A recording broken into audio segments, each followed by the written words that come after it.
All right, guys, welcome back to the channel. It's Matty here, and today it's Tuesday, and it's the week 2. We're going into the second week of this A4 season.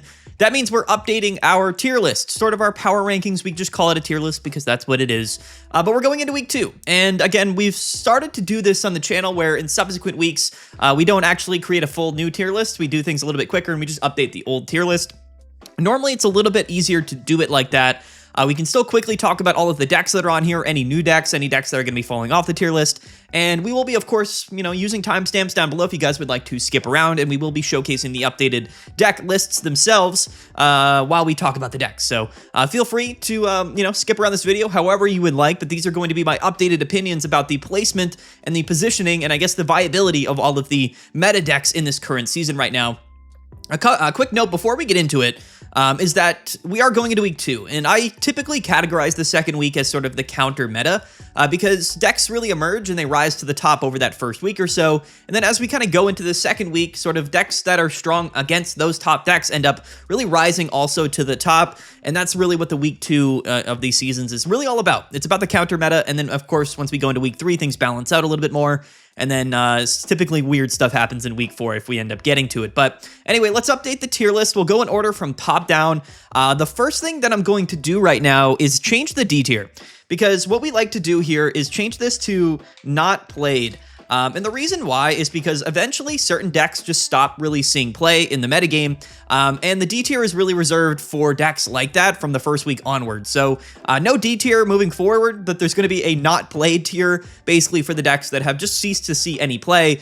They might be totally fine decks, but there might be just other decks that are very similar to them or just, completely sort of take over the meta share for that particular deck list. So the D tier is gone, and we have the not played tier. The other thing that I'm actually going to do here is probably change or add a tier, if we can do that. Can we add a tier here? Is there a way to do this? Add row above. Okay, perfect. So this is what we're going to do. We're going to call this sort of, we're adding another tier. This is unprecedented, but I think that it's kind of relevant, and I think it makes a lot of sense to be doing this right now in the current season. We're going to be calling this one Meta Drivers, okay? Because in my mind, there's really only 2 decks that are driving the metagame, and in my mind, these are also the decks that I think make the most sense to be separated amongst all of the other deck lists, right? And that, to me, is the 2 decks that were in S tier of last week. So we're just kind of separating this a little bit. Bear with me.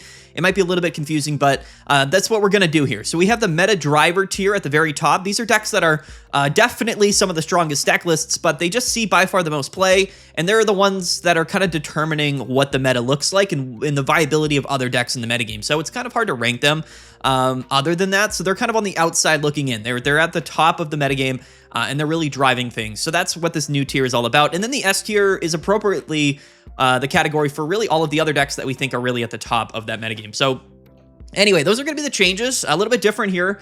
We haven't normally done this. This is unprecedented, the first time we've ever done this. But anyway, there you go. So let's get into the deck lists, and then we'll break things down, and we'll kind of order things as we go.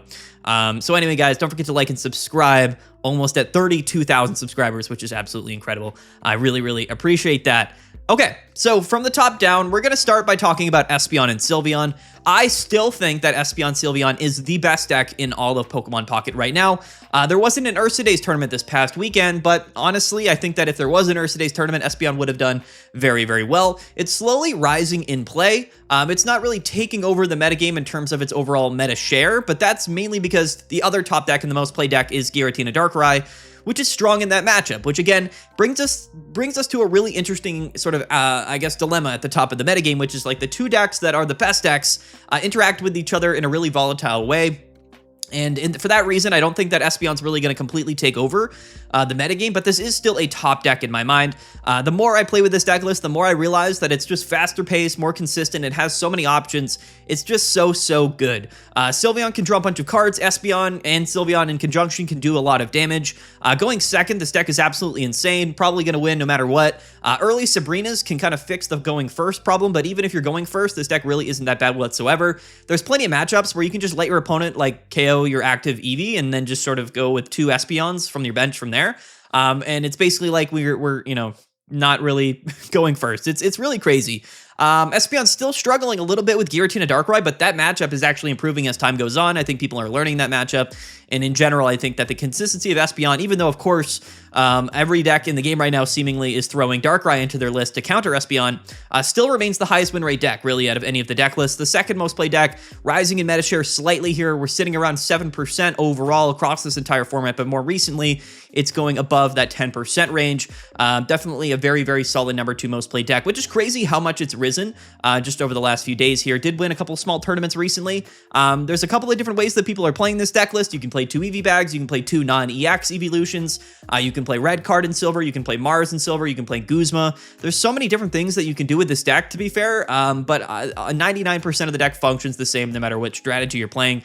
In my mind, it's the best deck in the game. Now, it's interesting because I think that Espeon is driving the meta more than anything else, and that includes Giratina Darkrai. So for that reason, Espeon has to go into the meta driver tier. It's just the deck that I think that most people have to account for, and is influencing the decisions of which decks people are playing more than any other deck. So Espeon going up into the meta driver tier. Again, we're doing something a little bit different. Hopefully this tier makes sense to you guys. Comment below if it doesn't. But anyway, that is Espeon Sylveon. Next up is Giratina and Darkrai, the other meta driver. So Giratina Darkrai was actually driving the meta before Espeon even got popular. Giratina Darkrai was the deck that people defaulted to before the season even started, and that's, again, standard, right? Early on in the formats, people aren't playing decks that are good against Giratina Darkrai. It just doesn't really make sense to. Everyone wants to play the new cards, and Giratina Darkrai is such a consistent deck, it's such a well-proven deck list that inevitably a lot of the best decks that are coming out in a new expansion are going to probably struggle to Giratina Darkrai to some degree. I think the only way that we don't see heavy influence of Giratina Darkrai in new seasons is if one of the top new decks ends up being exceptionally strong against Giratina and Darkrai. It does have specific hard counters, to be fair. There's quite a few decks at the top of the meta that are also strong against Giratina Darkrai. When you take a look at its overall win rates across the other most played decks, it doesn't have nearly as high of a win rate against most of those decks that Espeon and Sylveon does. For an example, just like to categorize things, right? Sylveon has really 3 bad matchups in the metagame, and those are kind of relatively bad. And that is Giratina Darkrai, which is, floating around a 40 to 45% win rate, which isn't terrible. Guzzlord, which is floating closely more around a 35 to 40% win rate, which is probably its worst matchup. And then you have things like Crobat and Charizard, which are like technically bad matchups, and even Flareon, but those are all within the 45 to 50% range. So truthfully, like, those aren't really even considered that bad of matchups. But everything else for Espeon is really, really good. The thing with Giratina Darkrai is that it also doesn't have a ton of like horrible matchups, but it doesn't have nearly as many really good matchups. And again, I think the only reason why Giratina Darkrai is remaining one of the most played decks is because people know it's pretty strong into Espeon Sylveon. But in my experience, playing Espeon, that matchup really isn't that poor. So I think that Giratina Darkrai will probably actually decline from here on out, just because there's other options that people probably prefer to play more.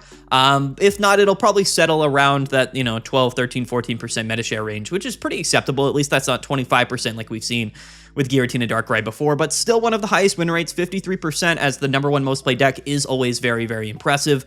An absolutely dominant deck list. I would love to put Giratina Darkrai not in the meta driver tier, but it is the original meta driver. Maybe next week it kind of falls off and people aren't really, thinking about Giratina Darkrai as much with their deck decisions, because I do think Espeon will probably take that #1 spot, if not already. But this is a still significant meta driver, and it is the most played deck, so we have to put it in the meta driver tier. So that's where Giratina Darkrai and Espeon are going. Now, this is where things get a little bit more interesting, because now we have a blank S tier. So now what we can do is we can take the few decks that were in A tier and maybe even B tier and put them into S tier as decisions other than those meta driver decks that are just really, really strong, right? So basically in the counter meta of this week, what we're going to see in the S tier are all decks that are really strong choices based around these 2 top decks, right? And there's not many decks that are realistically good in both of these matchups, which is why I think that there's really nothing that else that would be at like the meta driver tier, but there are some really, really strong decks that we have to consider in that S tier spot. So the first S tier deck that we're going to move up is going to be Guzzlord. Yeah, so Guzzlord to me has really risen as that #1 sort of counter meta choice going into this week. It is the 2nd highest win rate in the entire game right now. It has about a 54.5% win rate, which is, again, just below Espeon. And again, it's good into Espeon. It's the best matchup, I would say, or the worst matchup that Espeon has, but it's also pretty decent into Giratina Darkrai, and it's decent into a lot of the other archetypes right now. mainly because Naganadel is such an aggressive dark-type Pokemon. Just a really, really strong option. You can play Guzzlord with Nihilego or without Nihilego. Either way, it has its strengths, and I think that Guzzlord is actually probably as good right now as it maybe ever has been. I can't remember in the past, over the last few seasons, if we ended up putting Guzzlord into the top tiers, into S tier. But I think right now a big reason why Guzzlord is up there is mainly because of that aggro sort of poison Naganadel package, which is just really strong against a lot of the decks, including Espeon. That's, I think, the #1 reason. It also doesn't have a terrible matchup against a lot of the other decks, like against things like Charizard, like Crobat, like Flareon, Leafeon. Like, it doesn't even have that bad of a matchup into any of those decks, and even into Buzzwole. Like, there's not a lot of hard counters to Guzzlord, which I find to be very interesting. And I think Guzzlord is as well positioned right now as it ever has been. So Guzzlord's going to be our first sort of S tier contender. It's not a meta driver, right? So it's not something that's determining the meta game. People are playing Guzzlord like because of other decks, you know what I mean? So that's why it's not in the meta driver tier. But in terms of its choice and its viability in the current metagame, we have to put it into the S tier. Hopefully this is making sense to you guys. We're doing something a little bit fancy this week, but anyway, we're going to put it right there. The next deck that we're going to put up into the S tier, and we're actually doing a pretty significant jump, is actually going to be Charizard. So this might be a surprise to you guys, but I said multiple times, I believe, Charizard didn't see a lot of play in the first week. I think people were just like, Charizard was Charizard last season, and we're kind of sick of it. People saw Squirt Bottle. Oricorio saw a lot of play with the new sort of Turbo Electric package and Lightning package. So I think a lot of people sort of shied away from Charizard. Going into the second week, Charizard did end up, again, being one of those few decks that was good into Espeon and Giratina Darkrai, right? Relatively speaking. The thing with Charizard is that it really is kind of the #1 still, like, high roll deck, like the true high roll deck in the format, where you're gonna draw the cards you want sometimes. Like, sometimes you go turn 2 Stoke Charizard going first, right? And it's like, all right, okay, maybe we can win. And then they go back-to-back Lily, or they hit you with a red, they want to kill your Caped Espeon, and then they Lily up, and then it's over, right? I mean, so Charizard has the potential to just beat anything at any given time. What's interesting, and the reason why I'm putting Guzzlord above Charizard, is because Guzzlord actually has a good Charizard matchup, right? Interestingly enough, that's sort of how things are going here. So Charizard here is an S tier deck. I put it in B tier last week because nobody played it, but it has from then jumped up to be the 5th most played deck of the format, and it has a 50% win rate, as Charizard should always have. But that's the thing with Charizard, right, is that it's a high roll deck, so its average win rate's never going to be that high. And there are some specific decks that are just strong against Charizard, which is why its win rate will never be that high. Oricorio is kind of what I'm looking at here, but Oricorio isn't something that's really taking over the format yet, but I do think there has definitely a lot of potential for it too. So Charizard's going to go up here into the S tier. Pretty big jump this week, which I find to be very, very, very interesting. Next up here, what do we have, right? So there's a couple of different things here, and this is actually going to be one of the more confusing points initially. So let's talk about the Sylvally decks, because there's 3 core Sylvally decks right now, and they're all starting to kind of mesh together. Let's quickly just talk about, okay, I don't even know where we're going to start. Let's just talk about Sylvally Zeraora. So the Turbo Lightning type Sylvally archetype from the past was Zeraora, and people were playing Elemental Switch, and it was technically a buffed archetype, right? It was a bit more consistent, but then people were like, well, we're playing Sylvally, so do we really want to play those item cards? I think we would rather just play like Dawn because it's a supporter card, and it satisfies that condition of Sylvally. But then people realized that, well, okay, so if we're not even going to utilize Elemental Switch, then shouldn't we just use Pichu, right? Because Pichu is technically a better, accelerating option. It's a little bit more of a consistent leadoff option in terms of, the aggression and getting that really sort of like aggressive combo out than Zeraora is. So people are like, okay, well, then we'll just play Pichu. And they have been playing Pichu. And in fact, I think it's actually kind of the core best way that people are playing Sylvally right now. But what also ended up being interesting is that some people playing Pichu Sylvally ended up playing Darkrai instead of Oricorio, which again was a really strong aggressive deck that was a bit of a counterplay to Espeon. But then I was talking about it last week. I was like, it's probably just better. I mean, that's a really fun deck. Sylvally Darkrai is really cool, but it's probably better to just play Oricorio. You're going to win more games because of Oricorio. And then again, what happened going into the second week is that people started to play Sylvally, Pichu, Oricorio, and Darkrai. So I don't really know what we're doing here with the tiers because technically Limitless categorizes these as different decks, but the Sylvally Darkrai decks are actually also playing Oricorio. So I think that we're really breaking Turbo Sylvally into like one archetype, and I don't really know what to do about it on the tier list. So I think we're going to segment the Zeraora package because it's just a little bit different. I'm going to put it down here for now. We'll rank it later. And really what we have now is Turbo Sylvally with Pichu, but instead of, well, I guess in two different ways. We've got Pichu with just Oricorio or Pichu, Oricorio, and Darkrai. You know what I mean? Like the only difference is that they're playing Darkrai. I think both of these are S-tier contenders currently. I don't know exactly where to rank them or how to differentiate them. I think that if you're playing Darkrai, you have some advantages, especially against Espeon, but you're a little bit less consistent. But if you are just playing Oricorio and no Darkrai, then you also have certain matchups that are really strong. These decks are basically the same. It's just like, are you playing one copy of Darkrai or are you not? You know, that's the only difference here. I think the deck functions very similarly with or without it. The thing is, on Limitless, like the data categorizes like this archetype here, Sylvally Darkrai, as a deck list, even if you're playing Oricorio or not. You know, so as long as you're playing one Darkrai, like this, this is how this is sort of categorized. So it's interesting. It's a very strange way. The data is a little bit skewed, but in just my personal experience, and I guess just sort of speaking from intuition, these two decks are S-tier decks. Sylvally Pichu, whether you're playing Oricorio and Darkrai, or whether you're playing Oricorio with Darkrai, they're both sort of S-tier choices in my mind. I don't really know how else to really talk about all of that. So anything with Sylvally Pichu, I think is an S-tier choice. Darkrai to specifically counter Espeon to be a little bit less consistent. In general, I think Espeon actually does win that matchup if you're not playing Darkrai, so Darkrai maybe I'm just going to put above Pichu. But anyway, that's my spiel about the Sylvally stuff. It's changed a lot recently. It's gotten a little bit confusing, but in general, that's sort of where I'm putting these two deck lists. Yeah, that's kind of how I feel about it here. I don't really have any, I guess, different opinions there. Okay. So next up here, we've gotten the other decks in A tier. We might move some other things up into the S tier, but we'll have to wait and see. I'm really not super confident in anything else as much as these four deck lists, which I think are all sort of at the top of the counter meta. But we do have Flareon and Leafeon. So I think that Flareon and Leafeon is becoming weirdly overrated to some degree. I don't know how to really quantify that. For some reason, I just don't feel as strongly about Flareon and Leafeon as I do the other decks that we put in S tier. But the thing about Flareon and Leafeon is that it does theoretically have a winning matchup into Espeon. It's a 51% win rate, so I know that's very, very, very slim.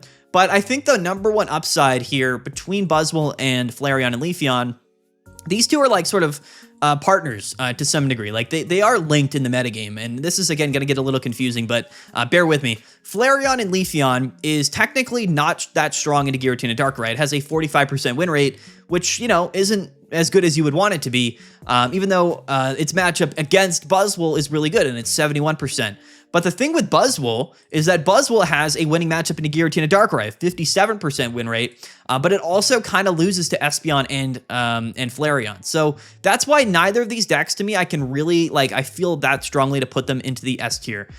So we're going to slight both of these decks this week, I think. Both of them are actually on the decline in play. Neither of them are like some of the most played decks of the format. Buzzwole is still the third most played deck overall. I think Buzzwole is really, really strong, but its matchup into Espeon really isn't that good. If I had to choose one of these to put them into the S tier, it would probably be Buzzwole, and we might put it into S tier, but I actually don't really want to. I feel better about keeping them into the A tier. So Flareon, Leafeon, we're going to keep it into the A tier. I think it's still an A tier choice. It's a high A tier, but I don't think it's S tier. I really don't. Its matchups into Espeon isn't good enough, and its matchups into Darkrai is a losing matchup technically. So I think Buzzwole's on the decline. So there's just not that much at the top of the meta that I really feel like strongly about for Flareon and Leafeon. It does have a 50% win rate, or a 50.5, which isn't really that substantial when you take a look at most of the other deck lists. So we're going to put it right here.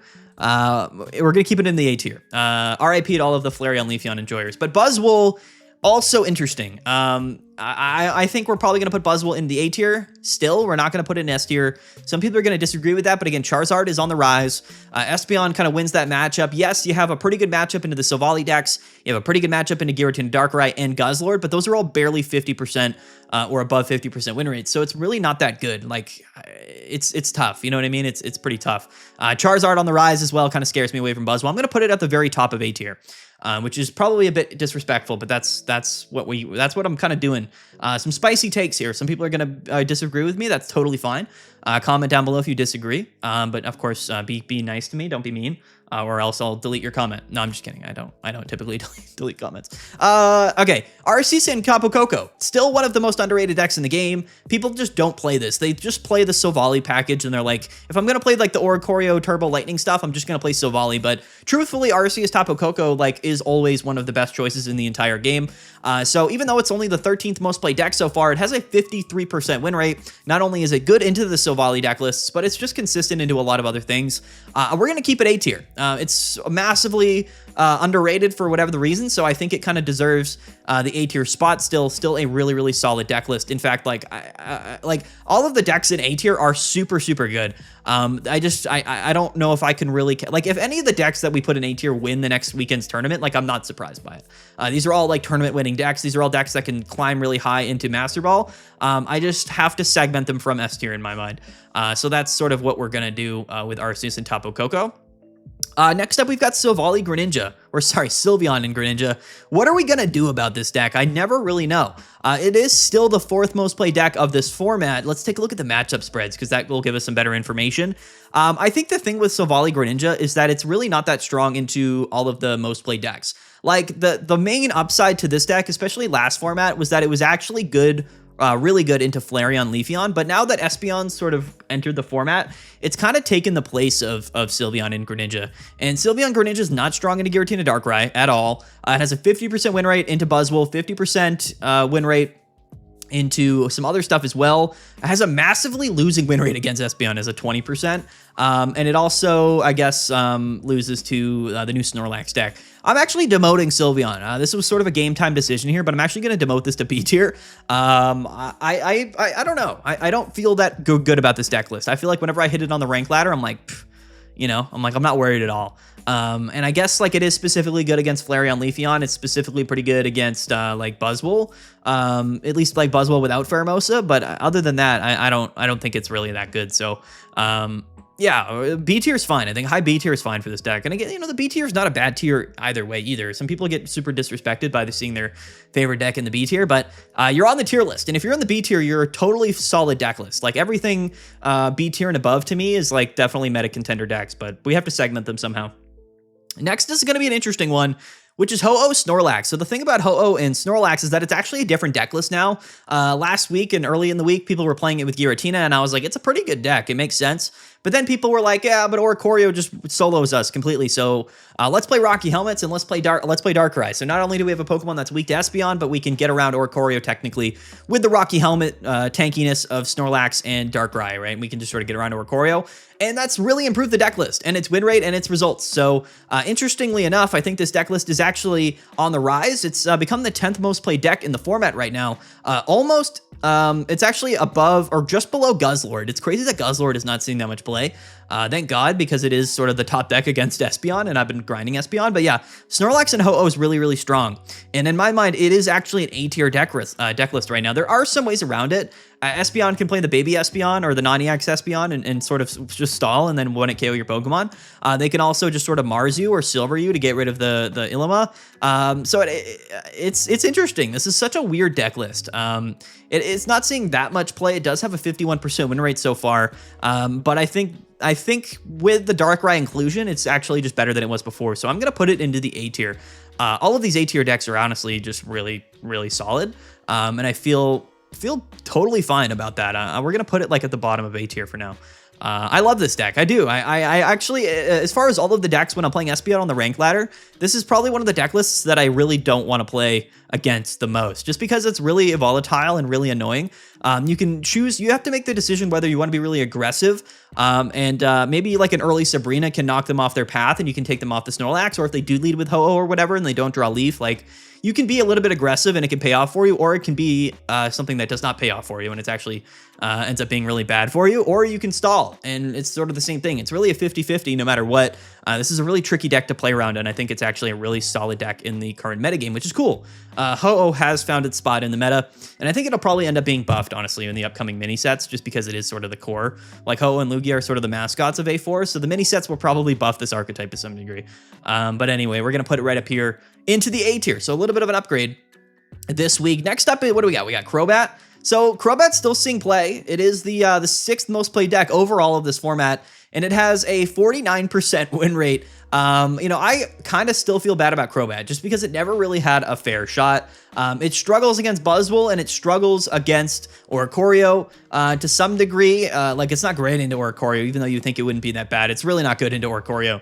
And it's not good into Giratina Darkrai, but against all of the other stuff, Crobat's a really solid deck list. So, in a world where like not everybody immediately started to play Giratina Darkrai and Buzzwole, Crobat would have got off to a much better start. In fact, I think it's still a totally fine deck list. Like, I don't know if I want to put it A tier, but it's definitely not bad to any degree. I think it's actually an inherently very strong deck list, and is probably going to stick around for quite some time. And I think it has the potential to really interject itself at the top of a metagame if maybe it gets buffed to a little bit to some degree, or if certain decks just stop seeing a lot of play. So I'm going to put Crobat here at the top of B tier, and I think it'll stay in B tier. I think it's a really decent deck list.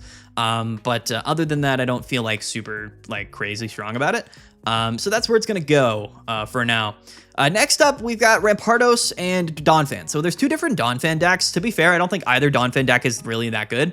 Neither of them are seeing that much play. The most popular Donphan deck is definitely with Lucario, and that's the 13th most played deck. But the Donphan Rampardos deck, in my mind, is better in almost every way, but people just don't really choose to play it. Unfortunately, it's the 23rd most played deck, but it has a fairly okay win rate, a 48% win rate. I guess that's not great, but I don't think it's like C tier material. I think we have to keep it B tier. But, there's probably other decks that deserve the B tier nod more so. I don't know about that. A lot of the decks that aren't really in A tier and above, like, probably don't have winning matchups and winning average win rates, which is, just a little bit, like, unfortunate for these deck lists. But I'm going to keep it in the B tier. Where in the B tier? I don't know. I'll just put it, I'll just keep it where it is. But I think that Donphan Rampardos is still, like, a B tier deck. I think it's probably fine. It's not something I would choose to play, and I feel bad about Donphan, but it just, it's just tough. Like, if the meta, again, developed in a way that was different, if Espeon and Giratina Darkrai weren't, like, at the very top, then it would be different, right? If everything was sort of like the Arceus sort of, lightning type decks, if that took over the format, we have Donphan, and it does do well in those scenarios. It's just tough because that's not really where the metagame went, and not many people are playing Oricorio relatively. So, yeah, Donphan's going to chill there in the B tier. And next up is Ho-Oh Lugia, which I think is also, again, still a totally fine B tier deck list.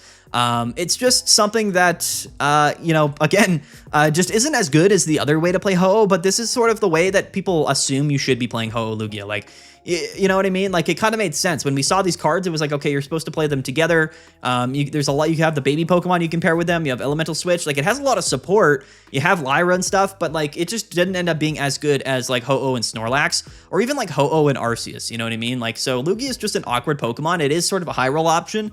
But if you look at the top of the metagame, it's not Pokemon that really, like the meta right now isn't decks building up a single Pokemon and then sweeping you. Like, it doesn't work like that. Ho-Oh is a really good counter to other high roll decks like Charizard, like Guzzlord, but it just isn't what the meta is right now. Like, Giratina Darkrai is ramping up 2 Pokemon at once. Espeon and Sylveon, if it goes second, is probably going to ramp up 2, maybe 3 Pokemon before you can get a Lugia in there. So, like, the top of the meta just isn't super kind to this deck, and there's not a really great inclusion here to counter, Oricorio like the Snorlax deck does now with Rocky Helmet and Darkrai. So this is going to stay B tier.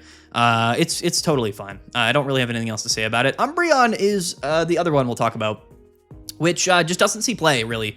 I honestly might just put this in the not played category. It's hard to really quantify, like, how many people are playing this deck right now. Like, for an example, I'm just going to pull up. I'm just curious, so bear with me 1 minute because I probably should have pulled this up before. But I'm going to go to, like, a tournament today, like the Pocket Lagoon Cup today with 200 players. And I'm going to take a look at the metagame and see how many people are playing Umbreon in this 180 player tournament. Like, actually how many people played Umbreon this weekend, or today rather. And I don't even know if it saw play. Like, I can't even find it on the list.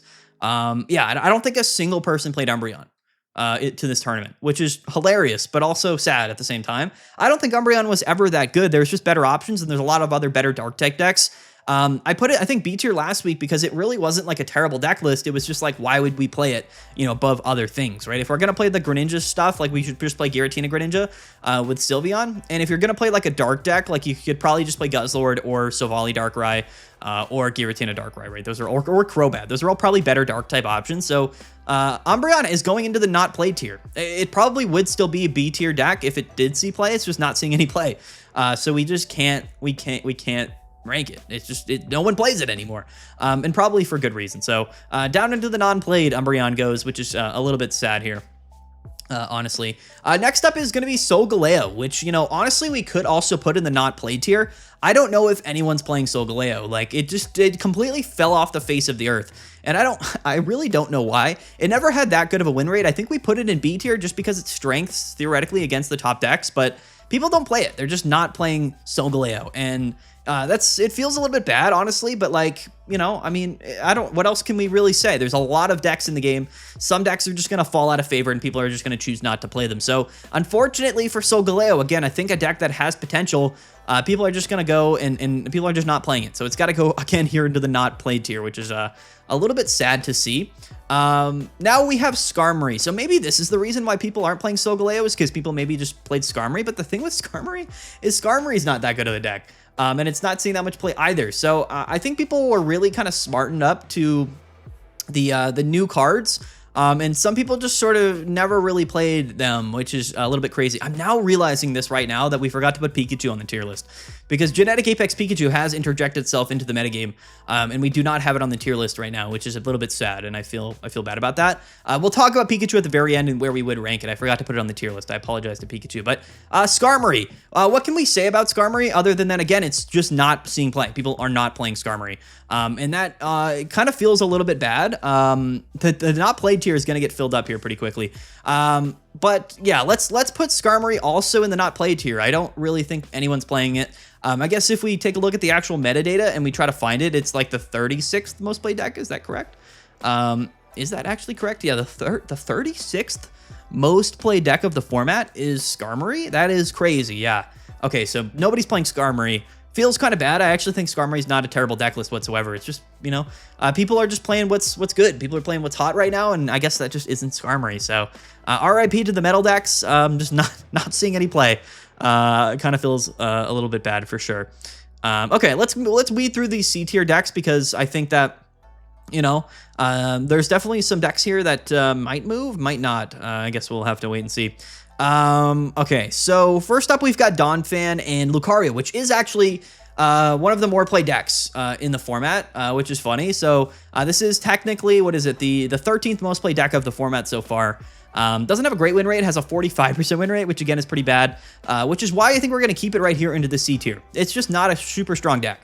And we can't really say much else about it other than that you probably shouldn't be playing it.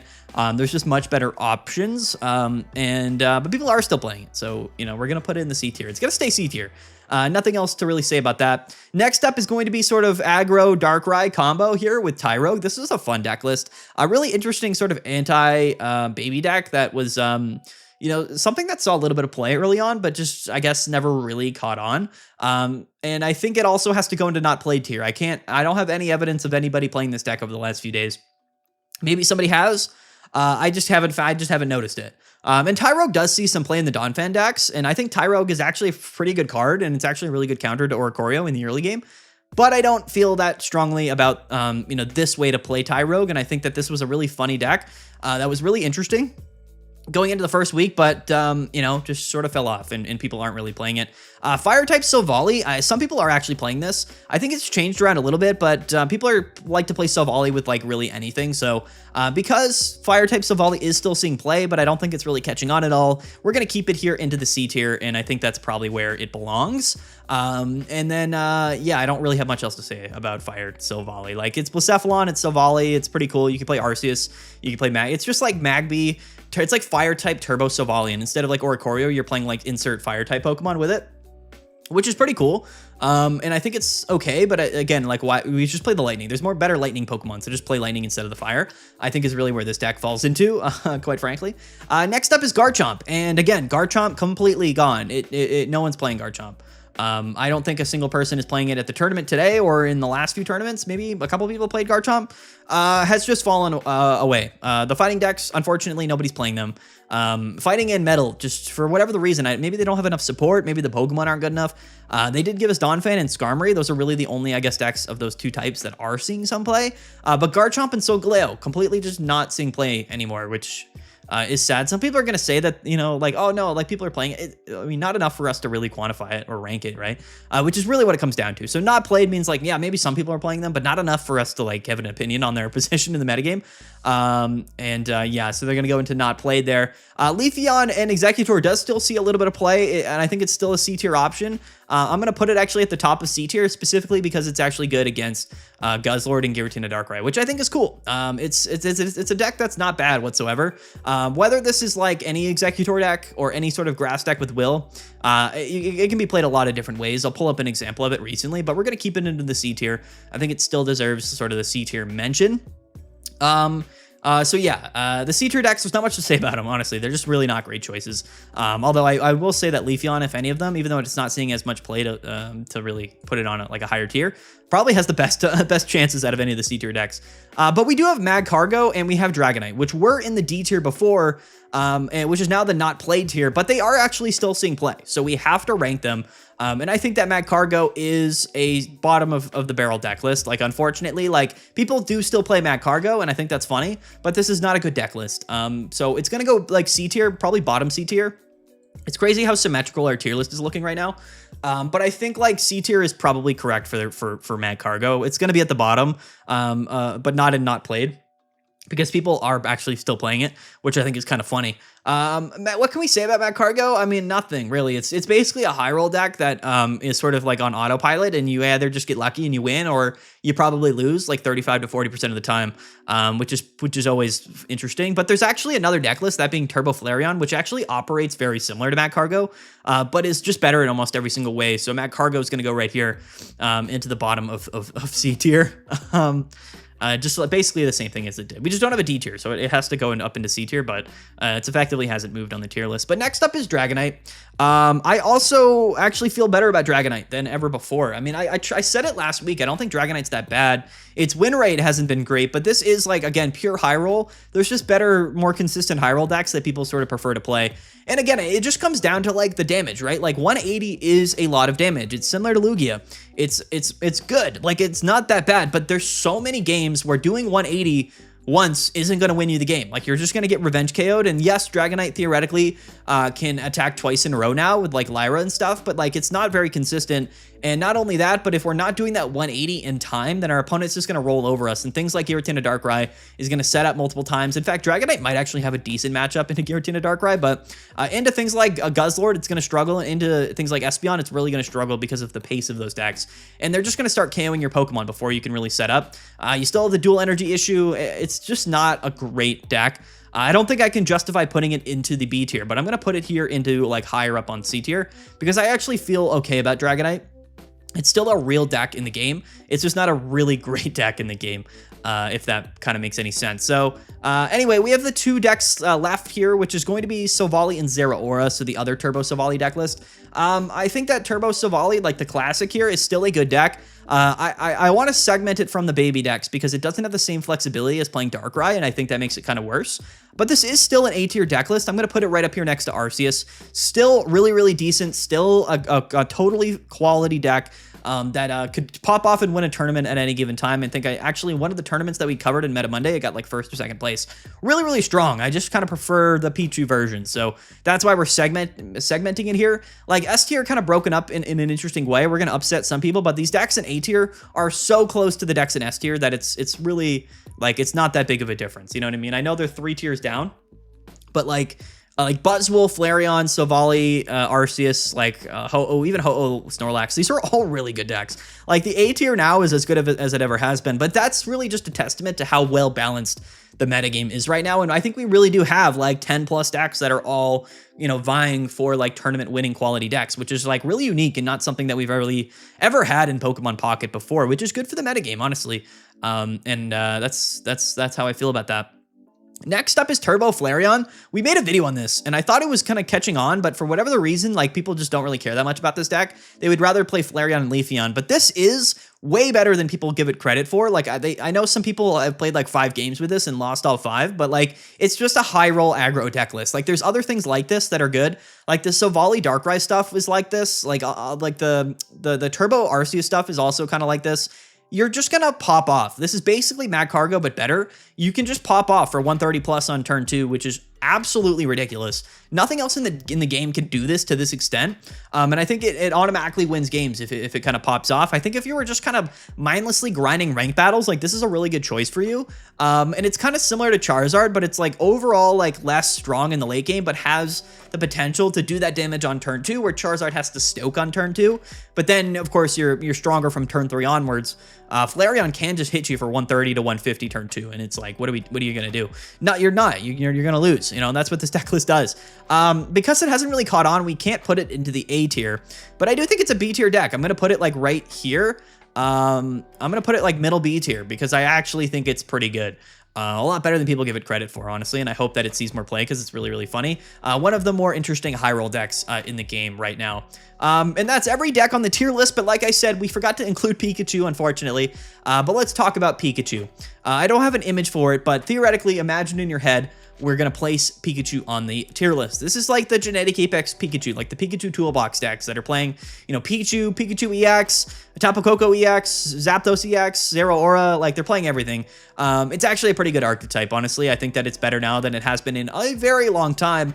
And I really like it. I honestly have half a mind to put it in the A tier, but I would probably put the new sort of updated Genetic Apex Pikachu deck somewhere like high B tier. I'd probably put it maybe before or after Crobat and Sylveon and Greninja, because I think that it probably will rise in play, and I think it deserves to see more play, and it's a totally solid deck list. So it would probably go somewhere here in like mid to high B tier if we were going to rank it, but unfortunately we forgot to put it on the tier list. So, you know, I do apologize about that, but yeah. There you go, guys. There's the tier list. It's really blocky right here. I don't even know what this looks like. It looks like, I don't know. It just happened this way. You know, it's maybe a little bit hard to read this, but I mean, because they're all even, it's strange. But I think this is somewhat in order. Also, I would say that this is just in order. So in summary, guys, to wrap this up here, this video's gone a little bit longer than I wanted to. Espeon and Giratina are the best decks in the game, and they're driving the metagame. So if you're not playing these two decks, you're basically you know, determining which deck you're playing based around these two decks and whether or not you're strong against them. That's what that means. In S tier, these are the decks that are exceptionally strong against one or both of these deck lists: Guzzlord, Charizard, and then the baby Turbo Sylvally decks. I think all have high merit into either of these deck lists, and I think that they're all sort of at the top of the metagame. The A tier is interesting. The A tier here are all really strong deck lists that, again, could win tournaments at any given time. I just feel a little bit less, I guess, confident in their matchups against the other decks in S tier or the meta driver tier. You know what I mean? And I think that Flareon and Buzzwole probably have the best chance to make it out of this tier. But because they both, like, one's good against the other and one is really bad against a couple of the decks up here, it makes it really difficult for me to kind of put either of them up into S tier. So they're going to go right at the top of A tier, but they are definitely sort of poking at that S tier for sure. The other decks here, you know, Sylvally, Zeraora, Arceus, Ho-Oh, these are all, again, just really strong decks, but maybe not S tier quality in my mind. The B tier, these are all of the decks, I guess, that just, you know, you could probably just play better versions of these decks in A tier and above. I would rather you play anything in A, S tier, or the meta driver tier above the B tier decks, but these are all still real decks in the metagame that can definitely win you games, and some people are going to have really good experiences with these deck lists. C tier, these are the decks that are still seeing play, but just aren't nearly as good as I think a lot of the other decks. These are decks that are lagging behind, whether that is in just sort of matchup, you know, volatility against some of the more popular decks, or just overall consistency. These are some decks that are kind of just struggling, I guess is what I'll say. And then RIP to all of our guys down here that just don't see any more play: Garchomp, Darkrai, Tyrogue, Skarmory, Solgaleo, and Umbreon. These are probably fine decks to some degree. No one's playing them, so we can't really accurately rank them because our tier list is mostly based around the data. And they probably will just fall off the tier list next week. If nobody's playing them, then there's no reason to talk about them. So we're going to keep them down here. And the next week they might be gone, which is tough for sure. And that happens, right? As the format goes on, people sort of, lean towards sort of the upper end of the meta share, and, people just sort of forget about certain decks, which is probably where these decks are going, right? They're just sort of becoming forgotten about. That's the tier list this week, guys. Almost 45-minute video. Don't forget to like and subscribe. Hopefully you guys enjoyed. That is our updated week 2 tier list. The counter meta week is really what this is. Next week, things will come around full circle, and we're probably going to see some massive changes. However, no Ursa Days tournament this weekend as well. So it's interesting. We're going to go back-to-back weekends without any Ursa Days tournaments. Hopefully somebody runs an event and maybe fills that place, but it is the Pokemon World Championships this weekend, so going to be kind of difficult maybe to have that much participation. We'll have to see for sure. But anyway, guys, there it is. There's the tier list. That's the video. So let's wrap it up, guys. Peace out. Have a good one. We'll see you guys later. And yeah. Bye.